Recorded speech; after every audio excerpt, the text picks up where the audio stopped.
Pregnancy में sugar पर नियंत्रण, माँ भी स्वस्थ, शिशु भी सुरक्षित।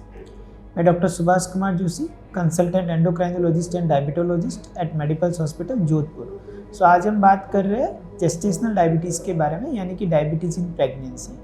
ये इस तरह का डायबिटीज़ है जो फर्स्ट टाइम प्रेगनेंसी के दौरान ही डिटेक्ट होता है, यानी कि इन महिलाओं को प्रेगनेंसी से पहले डायबिटीज़ या शुगर की बीमारी नहीं थी, यानी कि वो नॉन डायबिटिक थे।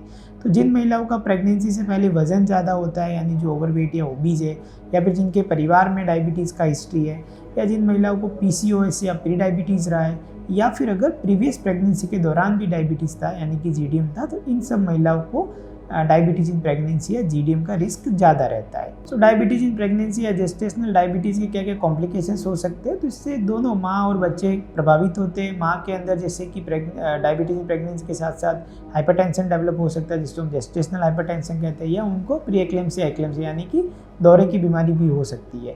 और बच्चे के अंदर इसके साइड इफेक्ट देखने को मिलते हैं, यानी कि अगर अनकंट्रोल शुगर रही तो बच्चे का वज़न ज़्यादा हो सकता है और फिर डिफ़िकल्ट डिलीवरी हो सकती है। साथ ही साथ में बच्चे के जन्म लेने के बाद भी उनमें शुगर और कैल्शियम कम होने की संभावना रहती है। और अगर बहुत ही ज़्यादा अनकंट्रोल शुगर है तो उस कंडीशंस में इवन बच्चे का ग्रोथ काफ़ी कम हो जाता है और इंट्रायूटेराइन डेथ भी हो सकती है।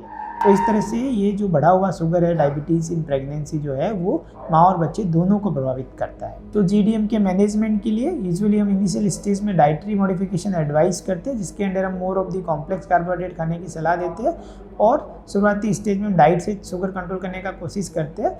अन्यथा हमें फिर अगर समय के साथ कुछ ओरल टैबलेट्स या फिर इंसुलिन ऐड करना पड़ता है, क्योंकि मोस्ट इम्पोर्टेंटली अगर हम डायबिटीज़ के प्रेगनेंसी के अंदर अगर डायबिटीज़ को कंट्रोल करेंगे तो माँ और बच्चे दोनों को इसको दुष्प्रभाव से बचाया जा सकता है।